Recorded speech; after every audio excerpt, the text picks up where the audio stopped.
तो दोस्तों हो सकता है कि दुनिया में जो बुरी ताकतें हैं वो न्यूक्लियर वेपन्स को इसलिए डेवलप की हो ताकि वो इंसानियत को खत्म कर सके, लेकिन जो अच्छे देश हैं जिसमें भारत जैसा देश भी शामिल है, इनका न्यूक्लियर वेपन्स बनाने के पीछे केवल एक ही उद्देश्य है, अपने देश की संप्रभुता को बचाए रखना।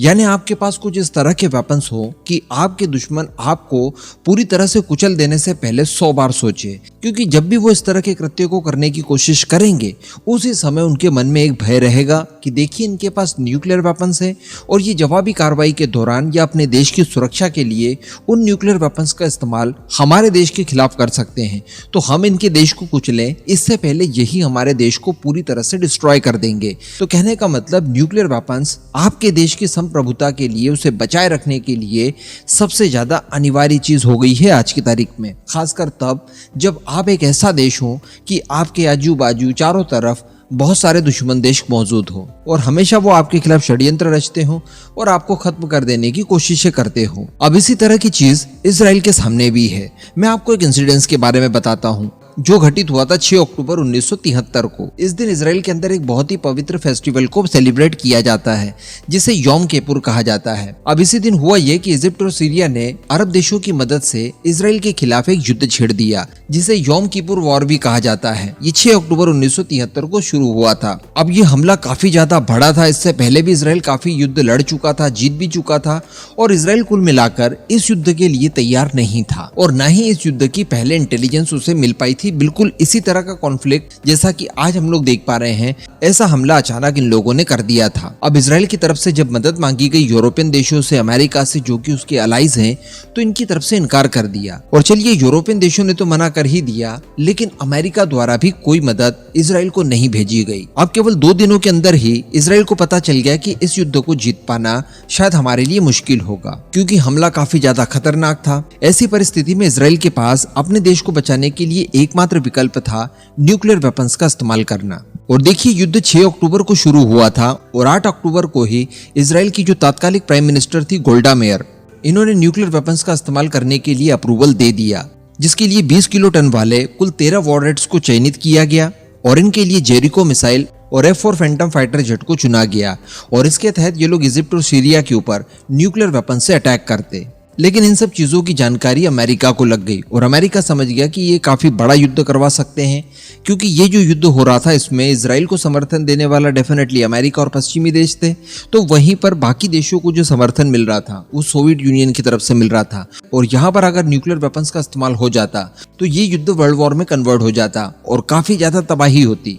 इस वजह से फिर अमेरिका ने एक स्पेशल ऑपरेशन चलाया जिसे उस समय नाम दिया गया था ऑपरेशन निकल ग्रास, और इसके तहत अमेरिका द्वारा बड़े स्केल पर इजराइल को मदद प्रोवाइड करवाई गई, उसे हथियार वगैरह भेजे गए और फाइनली इजराइल द्वारा उन हथियारों का इस्तेमाल करके इजिप्ट और सीरिया के खिलाफ युद्ध को जीत लिया गया। यानी अगर उस समय इजराइल के पास न्यूक्लियर वेपन्स नहीं होते तो शायद इजराइल उस युद्ध को हार जाता और इजराइल का युद्ध हारने का मतलब है इजराइल की समाप्ति। अब इसी तरह की परिस्थितियां कुछ आज भी दिखाई दे रही है, जैसा कि हम लोग देख पा रहे हैं कि इजराइल के खिलाफ कई फ्रंट के वॉर खुल चुके हैं और एक के बाद एक इनके सहयोगी देश इन्हें मदद करने के लिए आगे आ रहे हैं। ऐसी परिस्थिति में इजराइल की स्थिति काफी गड़बड़ हो सकती थी। अब ऐसी परिस्थिति से जूझने के लिए दरअसल इजराइल ने अपनी एक न्यूक्लियर पॉलिसी बना रखी है। वैसे तो इजराइल द्वारा कभी भी ना तो ऑफिशियली स्वीकार किया गया है कि वो परमाणु संपन्न राष्ट्र है और कभी इस बात को डिनाई भी नहीं किया कि नहीं उनके पास न्यूक्लियर वेपन्स नहीं है। अल्टीमेटली उनके पास न्यूक्लियर वेपन्स हैं, ये बात सभी जानते हैं। वो मिडिल ईस्ट का पहला देश है जिसने न्यूक्लियर वेपन्स तैयार किए। अब जब न्यूक्लियर वेपन्स होते हैं तो इसको लेकर कुछ स्ट्रैटेजी भी आपको बनानी होती है। तो यहाँ पर जो इजराइल के द्वारा सीक्रेट स्ट्रेटेजी बनाई गई है उसे नाम दिया गया है सैमसन।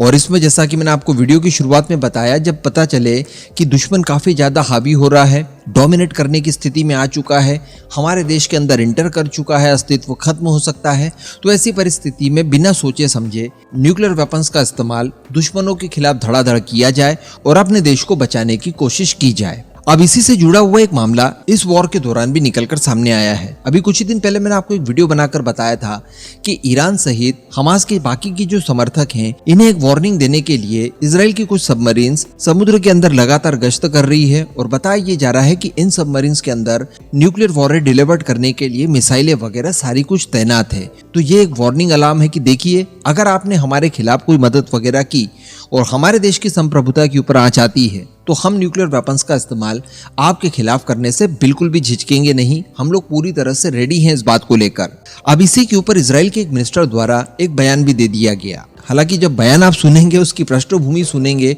तो ये बयान बिल्कुल किसी पाकिस्तान के अनपढ़ मिनिस्टर द्वारा दिए गए बयान से सिमिलर लगेगा।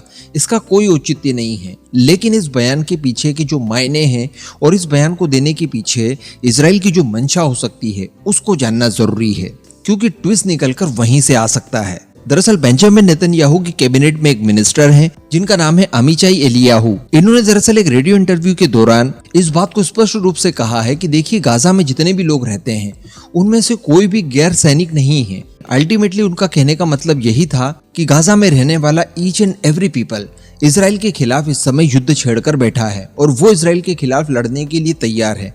और एक्चुअली परिस्थितियां ऐसी ही है। जो हमास को अलग बताया जाता है और इजराइल के सिविलियंस को अलग बताया जाता है, ये ऑफिशियली तो अलग हो सकते हैं, लेकिन बाकी ये एक ही हैं। गाजा में रहने वाला हर एक नागरिक इन हमास वालों की मदद कर रहा है। बिना इनकी मदद के हमास इतना स्ट्रांग हो ही नहीं सकता। ये बात हम सब समझ सकते हैं। इस वजह से इन्होंने बताया कि अगर हमारे ऊपर इसी तरह से लगातार अटैक किया गया और हमें अगर कोई बड़ा खतरा दिखाई देता है, तो हम गाजा के खिलाफ न्यूक्लियर वॉरेट का इस्तेमाल करने से बिल्कुल भी नहीं झिझकेंगे। अब अगर इस बात को प्रैक्टिकली देखा जाए तो ये कहीं से कहीं तक भी वास्तविकता नहीं हो सकती। कारण ये है कि अगर आप गाजा में न्यूक्लियर वेपन से अटैक करेंगे तो इसकी आंच इजराइल तक भी आएगी।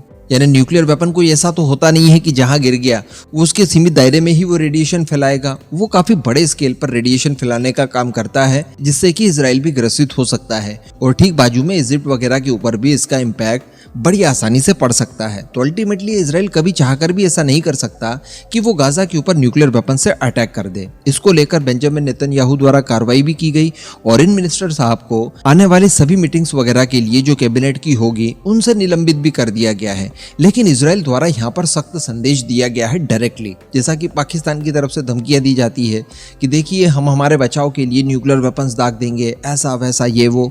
तो ठीक इसी तरह की चीजें यहाँ पर इजराइल द्वारा भी कही गई है। इसके पीछे 2-3 मोटे मोटे कारण हो सकते हैं, जिसमें से पहला कारण तो हो सकता है ईरान, जो खुद डायरेक्टली युद्ध में ना कूद जाए, साथ ही वो अपने प्रॉक्सी संगठनों को इजराइल के खिलाफ युद्ध में ना झोंक दे, जिससे कि इजराइल परेशान हो सकता है, जिसमें हिजबुल्लाह और हुतियों का नाम आप ले सकते हैं।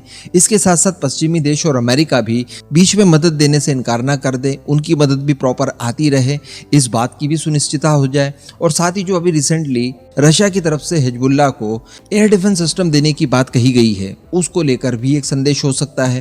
तो अल्टीमेटली वो सारे देश जो कि इस युद्ध के दौरान इजराइल के खिलाफ हमास को समर्थन दे सकते हैं, मदद कर सकते हैं, उन सबको चेतावनी है, जिसमें सारे अरब देश, टर्की, ईरान वगैरह ये सभी कुछ शामिल है। हालांकि इजराइल को बड़े स्केल पर कंडेम भी किया गया, यहाँ पर अरब देशों ने बहुत बड़े स्केल पर कंडेम किया, लेकिन इजराइल को जो काम करना था, जो चेतावनी देनी थी, मेरे हिसाब से वो दे दी गई है। अब यहाँ पर आप खुद नीचे कमेंट करके बताइएगा कि इजरायली मिनिस्टर द्वारा ये जो कहा गया, ये सही कहा गया या फिर नहीं। नीचे कमेंट करके जरूर बताइएगा।